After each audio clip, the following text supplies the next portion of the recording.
Today we're going to be looking at the Wojett 16-inch stainless steel pressure washer surface cleaner. We're going to see if this Westinghouse, this inexpensive Westinghouse 2100 PSI 1.76 GSM, if this can take on the Wojett. This is what the Wojett looks like. The ideal pressure washer for this is going to be from 2000 PSI to 4500 PSI and 1.8 gallons per minute to 4 gallons per minute. Before getting started, make sure you're wearing glasses. You're also going to want to have a flat surface. But what's nice about this is it's not going to spray all over you when you get it on. This is what the inside of it looks like. To put the hose onto the pressure washer, just pull on your pressure washer, click it right in. There are other adapters if yours doesn't fit.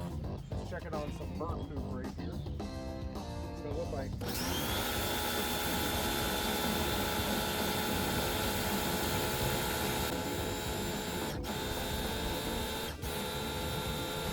the Wojett 16-inch stainless steel pressure washer surface cleaner definitely works on a lower end pressure washer. This thing works really well. I really liked it. Easy to use. If you're looking for a surface cleaner, check out the Wojett.